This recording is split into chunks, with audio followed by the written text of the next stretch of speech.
ภาควิชาปลูกฝังคณะเกษตรศาสตร์มหาวิทยาลัยแห่งชาติได้ร่วมกับครูร่วมพัฒนาจัดกิจกรรมดำนาสาธิตแบบวิถีชีวิตแบบลาวกิจกรรมดังกล่าวจัดขึ้นในวันที่1 กรกฎาคม 2026อยู่ที่ภาควิชาปลูกฝังคณะเกษตรศาสตร์โดยการเข้าร่วมของห้องศาสตราจารย์ปริญญาเอกวรรณพรพุทธนาหัวหน้าคณะภาควิชาคณะเกษตรศาสตร์มหาวิทยาลัยแห่งชาติมีหัวหน้าภาควิชาครูอาจารย์นักศึกษาและน้องๆนักเรียนพร้อมครูร่วมพัฒนาเข้าร่วมอาจารย์สมสนุกพรประดิษฐ์หัวหน้าภาควิชาปลูกฝังได้กล่าวว่าเพื่อเป็นการปลูกจิตสำนึกให้แก่เยาวชนคนรุ่นหลังได้สืบทอดเรียนรู้เข้าใจถึงวิถีชีวิตการกินอยู่ของคนลาวและเพื่อสืบสานวิถีชีวิตของคนลาวในเมื่อก่อนให้คงอยู่คู่กับคนลาวตลอดไปคณะเกษตรศาสตร์โดยเฉพาะภาควิชาปลูกฝังจึงได้จัดกิจกรรมวันดำนาหรือปลูกข้าวขึ้นในมื้อวันที่6 เดือนมิถุนายน 2026ซึ่งได้เริ่มจัดมาตั้งแต่ปี 2016 เป็นต้นมาและปีนี้ครบรอบ 7 ปีพร้อมกันนั้นก็เพื่อให้ครูอาจารย์และนักศึกษาและน้องๆนักเรียนได้เรียนรู้ทฤษฎีแล้วจะต้องได้ลงมือปฏิบัติตัวจริงไปพร้อมๆเพื่อยกสูงคุณภาพผลผลิตของเขาให้สูงขึ้นเนาะมาฮอดปัจจุบันนี้เพิ่นได้นำใช้เทคโนโลยีอันใหม่เข้ามาในการปลูกข้าวโดยเฉพาะการนำใช้เครื่องจักรดำนาเครื่องจักรยอดเม็ดแล้วก็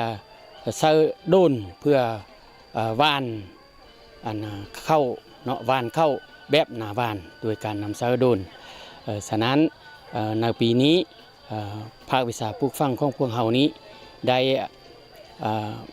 ร่วมมือกับบริษัทคู่ร่วมพัฒนาที่จะผลิตข้าวในเนื้อที่2 เฮกตาร์เนาะเพื่อเป็นบ่อนศึกษาเรียนรู้และภาคปฏิบัติของนักเรียนนักศึกษาของสาขาปลูกฝังของพวกเราซึ่งคณะเกษตรศาสตร์ของพวกเรานี่ประกอบมีทั้งหมด4ภาควิชาเนาะมี1ภาควิชาปลูกฝังภาควิชาเลี้ยงสัตว์และการประมงภาควิชาเศรษฐกิจเทคโนโลยีเศรษฐกิจชนบทและเทคโนโลยีอาหารและภาควิชาสัตวแพทย์เนาะซึ่งในระยะที่พวกเรามีการขับเคลื่อนในการสร้างบุคลากรในระยะที่ผ่านมานี้เนาะก็ถือว่าพวกเราประสบผลสำเร็จสามารถผลิตบุคลากรออกรับใช้สังคมได้หลายพอสมควรและในมื้อนี้เนาะซึ่งแม่นกิจกรรมวันดำนาของคณะเกษตรศาสตร์ซึ่งพวกเราได้จัดตั้งปฏิบัติมาตั้งแต่ปี 2016 การจัดพิธีการดำนานี่มันติดพันกับชีวิตการเป็นอยู่ของประชาชนพวกเรานี่ถือเอาเวียงงานเกษตรกรรม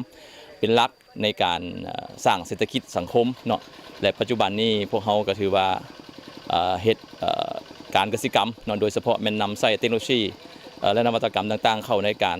เฮ็ดเกษตรกรรมเนาะการผลิตเกษตรกรรมถือว่าพวกเราประสบผลสำเร็จในหลายๆด้าน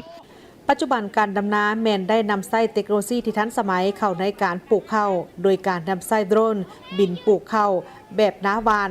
ดังนั้นจึงได้จัดกิจกรรมปลูกข้าวแบบวิถีชีวิตให้กับนักศึกษาเพื่อให้เขาเจ้าได้รู้ถึงวิถีชีวิตของคนลาวในเมื่อก่อนในก่อนหน้านี้เนาะน้องเองก็ยังบ่ทันได้มีความรู้ทางด้านกสิกรรม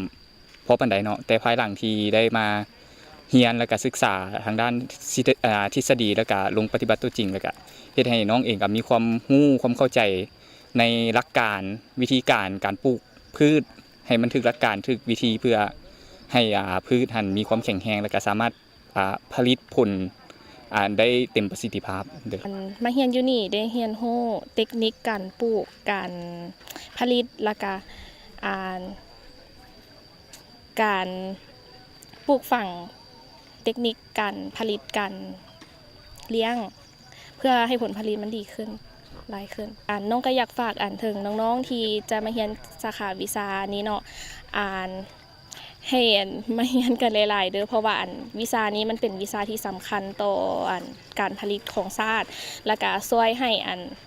เศรษฐกิจของบ้านเฮามันมั่นคงและก็เพิ่มผลผลิตให้ประเทศเฮาแปลกไหมเพราะว่าห่างไกลจากบ้านนี่เนาะพอมาจากจำปาสักก็ได้เห็นหลายอย่างจากที่บ่เคยดำนาก็ได้เคยดำเพราะว่าอยู่บ้านจะเฮ็ดแต่เกี่ยวกับพวกปลูกกาแฟอีหยังสินะอยากฝากว่าเรียนไปโลดว่าการเรียนบ่มีวันสิ้นสุดเรียนหยังก็ได้ดีเบิดทุกอย่างดีสำหรับน้องว่าดี ตอนสิแบบบ่ได้เฮ็ดเวียกอื่นก็เฮาสามารถสานต่อเวียกครอบครัวเฮาได้ กิจกรรมในครั้งนี้นอกจากเป็นการปลูกจิตสำนึกวิธีการปลูกข้าวของคนลาวในเมื่อก่อนให้อยู่คู่กับคนลาวแล้วยังเป็นการยกสูงความสำคัญทางด้านการผลิตข้าวให้สูงขึ้นในการผสมผสานกับยุคที่ดำไส้เทคโนโลยีที่ทันสมัยเข้าในการผลิต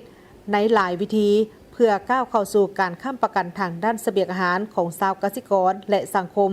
และการผลิตเป็นสินค้าเพื่อส่งออกต่างประเทศในอนาคต